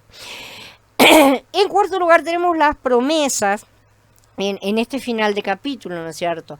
En los Pasukim 25 y 26 vemos el cuidado completo de Yahweh por su pueblo. Son las promesas suyas que las servirás a Yahweh tu Elohim y Él bendecirá tu pan y tu agua y eliminaré la enfermedad de tu medio, dice en el Pasuk 25. Él prometió bendecir los alimentos y las aguas de su pueblo, ¿sí? Sin alimento ni agua sería imposible que su pueblo tomara posesión de la tierra y viviera en ella. Esto es básico para todos, ¿no es cierto? Pasa lo mismo con nuestra vida creyente, evidentemente. Sin los alimentos adecuados y la bebida apropiada, no podemos disfrutar a Mashiach, ni experimentarlo, ni ganar de él, ni poseerlo. Nuestro alimento es la palabra y nuestra bebida es el Ruach. Veamos un punto que es muy importante, que cuando entramos en la tierra prometida no recibimos más maná. Es hora de que nosotros empecemos a trabajar nuestra propia tierra para que ella produzca, ¿no es cierto? Él nos da la tierra, Él nos da las semillas, Él nos da la lluvia, Él nos da el sol, nos da todo para que todo sea correctamente hecho, y si lo hacemos correctamente y en obediencia, todo producirá bendiciones. La restauración de Elohim hoy en día se encuentra bajo la bendición de Elohim, ciertamente.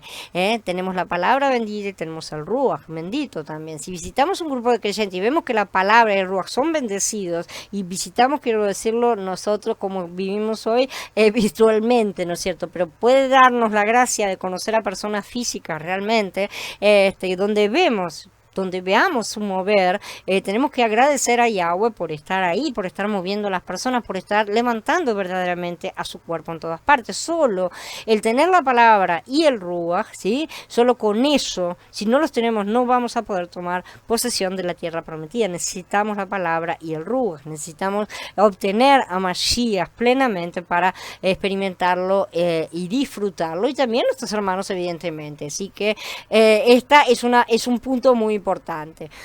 También promete como leímos, quitar toda enfermedad. Yo quitaré toda enfermedad de medio de ti, dice, ¿no? La enfermedad nos debilita, impide nuestro crecimiento y aún, evidentemente, nos puede llevar a la muerte. En Corintillisme le 11, Shaul le habla a todos los creyentes que se debilitaron, que se enfermaron o que murieron, ¿no es cierto? Cuando Yeshua vino, la enfermedad estaba propagada entre el pueblo de Elohim. Había ceguera, sordera, mudez y parálisis, que eran todas las que se necesitaban utilizar como símbolo, ¿no es cierto?, de toda la obra de Mashiach. Hoy en día muchos creyentes son espiritualmente ciegos, sordos, mudos o paralíticos y físicamente enfermos en un millón de cosas más, ¿no es cierto? Todas esas que no están mencionadas en el libro, como él dijo y prometió en Devarim 28.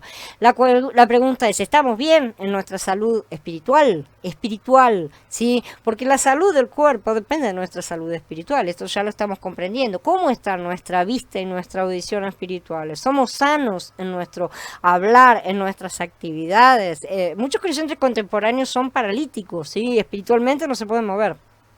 Están trancados, ¿sí? Solo cuando nuestra vista, audición, hablar y mover espirituales han sido restaurados plenamente por Mashiach, están en buena salud, podemos tomar posesión de Mashiach, ¿sí? Experimentarlo, disfrutarlo. La vida de la congregación correcta, ¿sí? Es una vida sana, es una vida que desarrolla justamente todos estos aspectos para en familia, en el grupo, ¿no es cierto?, para ayudarnos a crecer unos a otros, ¿sí?, en una vida que no tenga ceguera, sordera, mudez ni parálisis, y nos apoyamos unos en otros, y nos ayudamos unos a otros, y nos corregimos unos a otros, porque esa es la cuestión. Lo que le afecta a mi hermano, me afecta a mí también, porque los dos somos partes del mismo cuerpo. Entonces hay que comprender todas esas cosas y hay que vivirlo para entender lo maravilloso que es, ¿sí?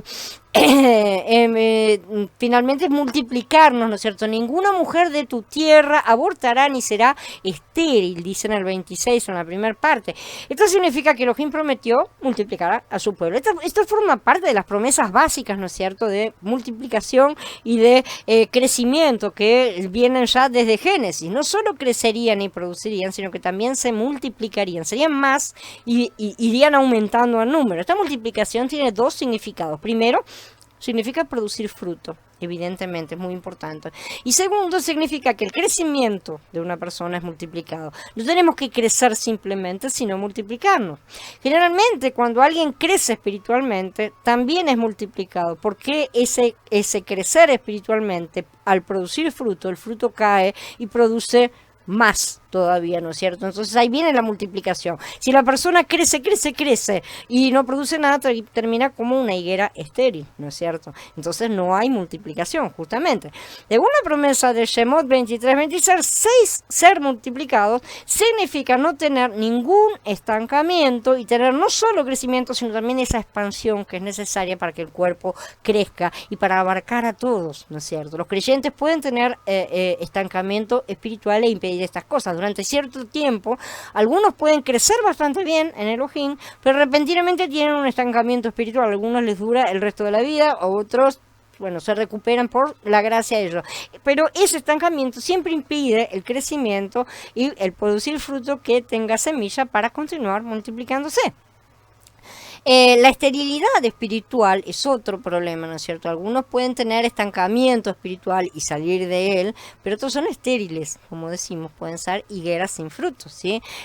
Todos tenemos que crecer continuamente y tenemos que producir fruto. Eso es importante, no estar pensando, razonando las cosas, porque no es con la mente de la carne que se crece, y muchos se fundamentan en eso y nada más. Y luego no tienen obras. Las obras no son portarme bien, hacer buenas cosas, esto y lo eso lo puede hacer cualquiera. Cualquiera puede disfrazarse de buena obra. Las buenas obras del Ruach son amor, paciencia, todas cosas que no se pueden disimular, porque en algún momento, si no son verdaderas, explota la falsedad, ¿no es cierto? Y se muestra que era un fruto falso, que la planta estaba estéril.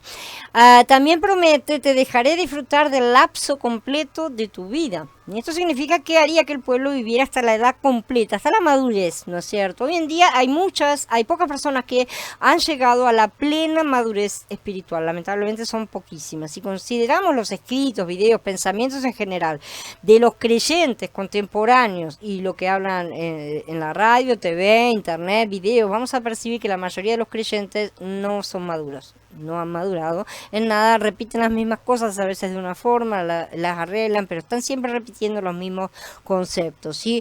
¿Dónde se pueden encontrar creyentes espiritualmente maduros que van creciendo y que su crecimiento se ve en sus vidas? Porque el crecimiento tiene que tener un reflejo en la vida de la persona, si no, no es verdadero, ¿sí? Estos creyentes son muy escasos, lamentablemente. Esta falta demuestra que la situación entre la mayoría de los creyentes no es bendecida por Elohim, porque él dijo que fructificaría justamente y disfrutaría de este lapso completo, ¿no es cierto? Él está dispuesto a bendecir, siempre está dispuesto a bendecir, pero es como así, él llenó de bendiciones todo este espacio aquí y acá puso las maldiciones y él quiere que la gente venga acá a recoger y todos se van para el otro lado. ¿No es cierto? Es una cosa así, todos van a recoger del otro lado, necesitamos esforzarnos, porque el camino para llegar acá es tal vez más duro para la carne, pero ahí es donde están las verdaderas bendiciones. El resto de las cosas que podamos sufrir en el camino no cuentan absolutamente nada. Me apena que entre los grupos creyentes encontramos aborto, esterilidad y falta de madurez espirituales, ¿no es cierto? Así que mucho del hablar entre ellos está en un nivel muy elemental, inclusive muy carnal, verdaderamente. Tiene una comprensión muy, no solo básica, sino errada de muchas cosas, una comprensión que no los ayuda a crecer. Y se nota en las discusiones, divisiones que hay en todas partes, ¿no es cierto? Esto debe ser completamente superado. Ya mencionamos que el cuidado completo de Elohim por su pueblo incluye 4 cosas: la bendición de su alimento y la bebida, quitar la enfermedad, conceder la multiplicación y llevarlos a la edad completa, ¿no es cierto? Estos asuntos siguen una secuencia perfecta. Si tenemos los alimentos y la bebida adecuada, no habrá ninguna enfermedad entre nosotros, ¿no es cierto? Entonces vamos a ser fructíferos y no vamos a tener abortos. Finalmente nuestros días se cumplirán y tendremos una vida larga. Es todo en el orden correcto. El segundo, el tercer y el cuarto aspecto de este cuidado dependen del primero, su bendición sobre la comida y la bebida, algo que todos hemos perdido, la humanidad ha perdido. Todos necesitamos el alimento adecuado, la palabra y la bebida apropiada del Ruach, ¿sí? Entonces seremos sanos, entonces seremos fructíferos y seremos maduros, tendremos una vida sana y abundante. Aleluya, que Yahweh está levantando a su remanente, está recuperando todas estas cosas que por tanto tiempo quedaron completamente perdidas y llevaron a la humanidad al borde del abismo en que se encuentra hoy.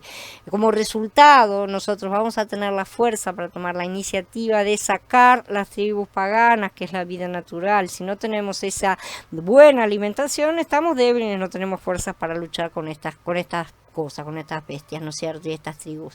Yo realmente valoro el rompecabezas que presenta el Tanaj. Primero tenemos a Mashiach con él como el enviado, el Malach de Yahweh, ¿no es cierto? Después tenemos a Elohim, el que opera en nosotros, también los alimentos y la bebida bajo su bendición. Si comemos y bebemos correctamente, creceremos y seremos multiplicados. Estaremos empezando a cumplir la orden que le fue dada a Adán allá en el comienzo de los tiempos. Entre nosotros no habrá enfermedad, no habrá aborto, no habrá esterilidad, produciremos frutos, no habrá muerte espiritual prematura, no habrá nada. Nuestro crecimiento, nuestra multiplicación y nuestra madurez nos van a capacitar para aniquilar la vida natural, para también transmitir eso a nuestros descendientes y que se vaya modificando completamente lo que se transmite, modificando nuestro código genético finalmente, eliminando todas nuestras maldiciones y llevando bendiciones a miles de generaciones, ¿no es cierto? Permitiendo que Mashiach nos reemplace y tomando posesión de él como nuestra buena tierra. Así que debemos agradecer a Yahweh por este cuadro maravilloso en el Tanaj que nos enseña cómo tomar posesión de Mashiach en todas estas cosas. Bueno, habiendo terminado, ahora quedo a disposición de ustedes para preguntas y comentarios.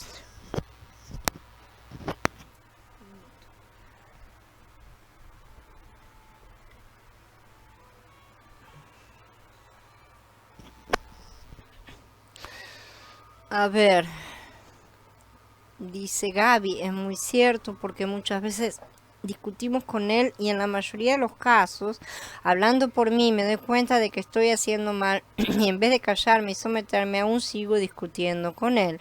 O bien desobedeciendo de plano, o peor aún, como ese hijo que dijo, sí, padre, lo voy a hacer y no lo hizo. A veces me engaño a mí mismo con mis sentimientos, pero Yahweh puede estar bien alejado de mí y no darme cuenta hasta que regresa, gracias a su misericordia realmente que siempre vuelve, pero cada rebelión es como una vuelta más en el desierto. No tires mucho del violín, no sea cosa que deje de volver. También me tocó vivir la contraparte, que es que Yahweh realmente era como una nube de fuego bien llameante en mi interior, hasta que caí. Uno de los mayores problemas que justamente me toca enfrentar y que creo que más influye en mi relación con él es ese doble ánimo y la voluntad dividida, puede ser. Solamente creciendo en Mashiach una persona puede ir tomando parte de su tierra prometida porque él mismo nos ayuda a tomar posesión de la tierra mientras gobernamos correctamente, llegando a la plenitud de Mashiach en esa área para poder tomar otra parcela. Exacto.